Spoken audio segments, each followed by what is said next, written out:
going to have a honest conversation with someone who works in the sex industry. So, many people talk about it, but few really understand. So, our goal isn't to judge or sensationalize, but it is to listen, learn, and give space for the real voice and real experiences. So let's begin.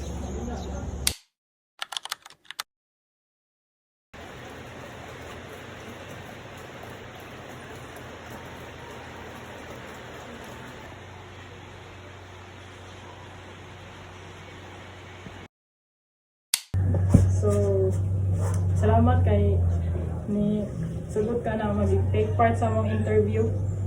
So, pilay mo edad. So, ang edad kay 24.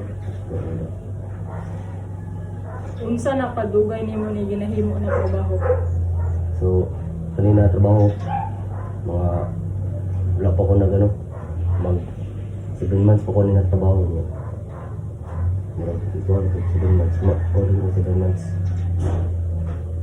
Ganahan ra ka sa trabaho. Para sa kuha mo.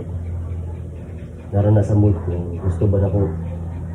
Or na ko times na lain ko sa kuha na nga nila trabaho.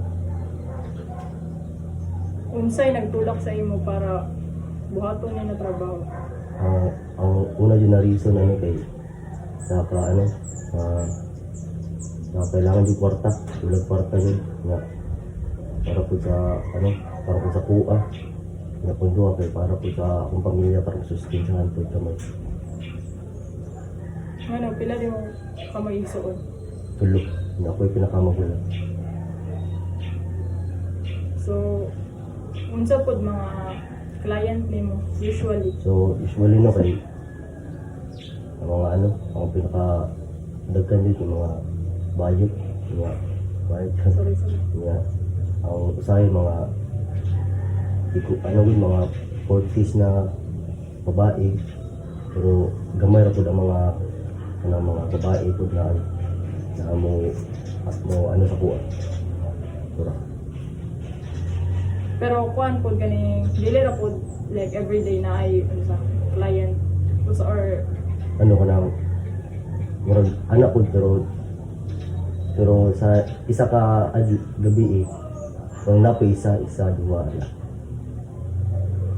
may kabalo ani na family member nimo or mga close friend wala din. Hantod kanu sa man nimo ni buhaton na trabaho? Hindi kung isang dagat sa panahon para sa kuha nga kinabuhi. Unsay pinakalisod nimo? Pinakalisod siya trabaho kan pangit ang customer di ka kabaliban. Yeah. Kay kwarta mo para Sa imuhang mga nakwarta, unsa pud imong mga napundar na sa 7 months nimo? nagkan ko rin palit ng cellphone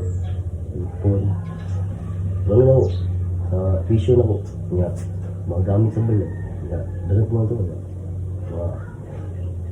mga gamit na ko puhol para sa balay. Ako dili ra mo. So, salamat kay.